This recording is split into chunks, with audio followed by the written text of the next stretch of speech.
लिखा है तत्काले तो समुत्थाय बिनमूत्रे विसर्जे ध्वज। वर्णन किया है कि जब आप प्रातः जागते हैं तो सबसे पहले बाथरूम जाइए। आप बीमार नहीं होंगे, किडनी कमजोर नहीं होगी। ये कितनी अद्भुत बात कही गई है। बाथरूम के प्रेशर को कभी दबाइए मत। प्रातः आप जागते हैं तो सबसे पहला काम है, मैं तो कहूँगा मल विसर्जन के लिए बाद में जाइए, पहले बाथरूम के लिए जाइए और कुल्ला कीजिए।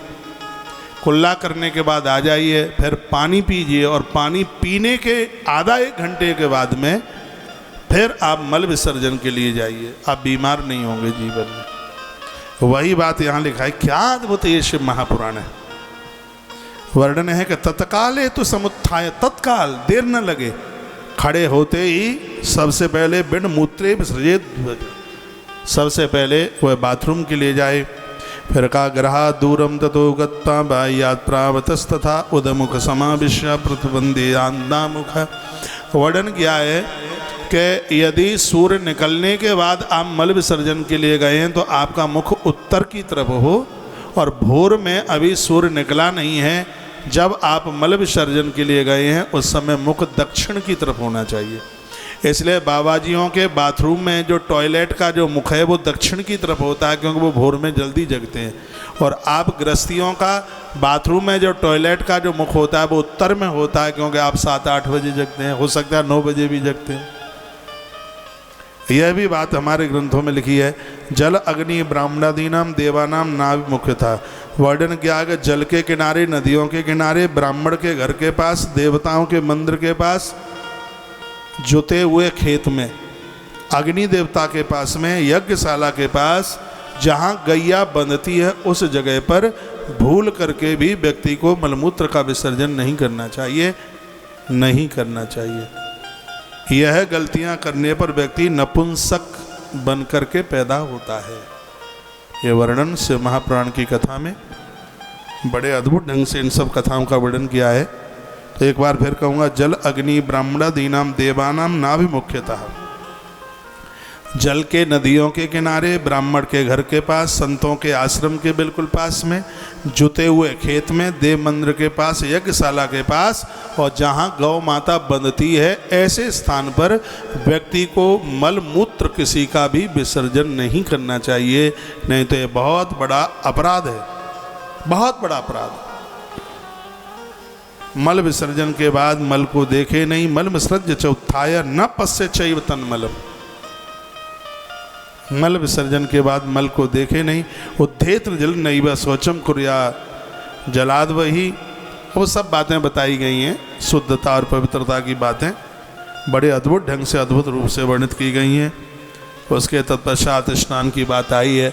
आसपास नदी है तो नदी में, झरने में स्नान करें, कुएं में स्नान करें, पोखर सरोवर में स्नान करें।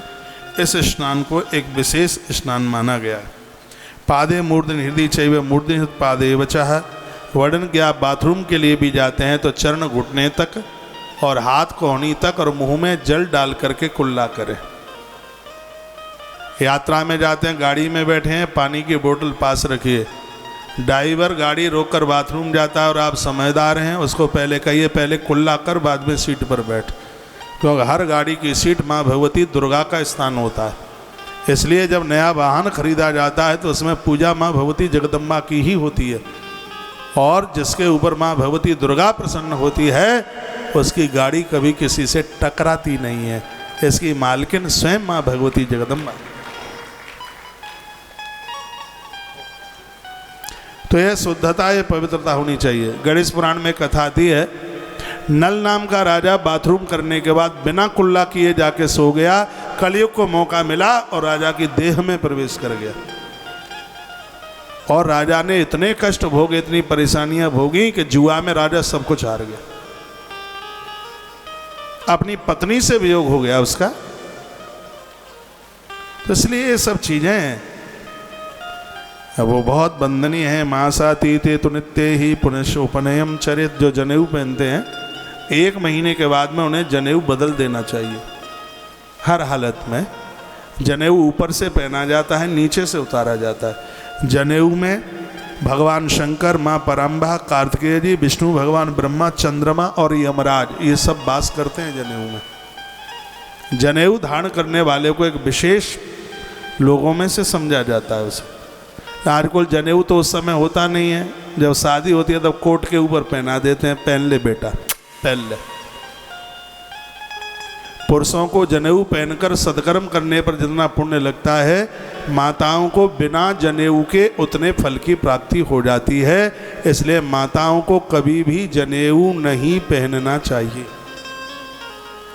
यज्ञोपवीत 3 ही वर्ण के लिए, ब्राह्मण, क्षत्रिय और वैश्य, ये 3 वर्ण के लोग जनेऊ पहन करके जितना पुण्य कमाएंगे, चतुर्थ वर्ण के लोग बिना जनेऊ के भगवान के चरणों में श्रद्धा रखते हुए उतने पुण्य की प्राप्ति कर लेते हैं। इसलिए इन तीनों को ध्वज कहा जाता है। इसमें होड़ नहीं हो कि वो जनेऊ पहने तो हम क्यों ना पहने, तो ये अपराध हो जाएगा। ताको काम ताइए छाजे, नहीं तो पीठ के ऊपर मोंगरा बाजे। जो जिसका काम है उसी के लिए है।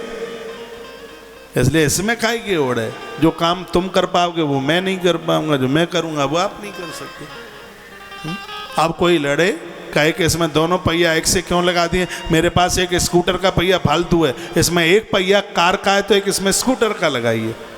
ये प्रकृति का बड़ा विधान है। कौन सी चीज कहाँ पर प्रयोग में लेने के लिए एक बात कही गई है तो उसको वहीं उसको प्रयोग में लिया जाएगा। क्षत्रिय की कहाँ जरूरत है, ब्राह्मण की कहाँ जरूरत है, वैश्य की कहाँ जरूरत है, कनिष्ठ की कहाँ जरूरत है। यह प्रकृति में ईश्वर ने सब अपनी व्यवस्थाएं बना रखी। इसलिए ईश्वर की बनाई गई व्यवस्थाओं के साथ हम खिलवाड़ न करें तो ही ज़्यादा ठीक है।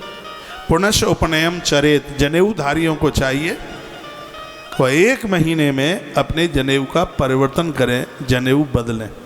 यज्ञोपवीतम परमम पवित्रम, जनेऊ को बहुत पवित्र माना गया, बहुत पावन माना गया। जनेऊधारी कोई ब्राह्मण अनुष्ठान कर दे। जनेऊ की मर्यादा है, जनेऊ तोड़े नहीं जाते। मेघनाद ने जब हनुमान जी को जनेऊ फांस में बांध लिया तो हनुमान जी यही चिंतन में थे, यदि मैंने जनेऊ को तोड़ दिया तो ब्रह्मा की आन बान शान खत्म हो जाएगी। तो उन्होंने भी उस जनेऊ का आदर किया, बड़ा मान किया। ये देखो गुरुकुल के बच्चों का जनेऊ, क्या छटंगी से छोटे छोटे 1.5 बुलंदा के बच्चे हैं और इनका जनेऊ हो रहा है। इसी बसंत पंचमी को यज्ञोपवीत हुआ है। भैया कलयुग में हम रह जरूर रहे हैं लेकिन आनंद तो सतयुग का ही ले रहे हैं। ये देखो आज के समय मिलता है ये सब है। 10 घंटे में जनेऊ हुआ है इनका, अभी बसंत पंचमी को हुआ है। यज्ञोपवीत संस्कार हुआ है। वैदिक परंपराओं के साथ जीवन जी रहे हैं। गुरुकुल में सैकड़ों बच्चे रहते हैं, गुरुकुल चलता है, बच्चों से 1 टका नहीं लिया जाता। बड़ाई नहीं है इन गुरुकुल के बच्चों को। अभी मैंने बाहर के तो ब्राह्मण दुनिया भर के थे ही, मेरा मन नहीं माना, इनको भी मैंने बिठा लिया उसमें। हमने कहा चलो तुम जप करो। बाहर के लोगों को जितनी दक्षिणा दी गई, ये देखिए इनको भी वही दक्षिणा दी गई। इनका तो आशीर्वाद, इनका दर्शन कल्याण करता है। इतने खुशी के मारे नाच रहे थे हैं। बोलो बांके बिहारी लाल की जय, श्री हनुमान जी महाराज की जय हो। रात्रि को इन बच्चों को केदारनाथ लेके गए। ब्रज में केदारनाथ है। दक्षिणा में 1100 रुपया पा करके ऐसे नाच रहे थे। हमने कहा जय हो नोट देवता, तेरी कितनी बड़ी महिमा है। इतने खुश हो रहे थे, 1100 रुपया पाके कला मंडी खेल रहे थे खुशी के मारे।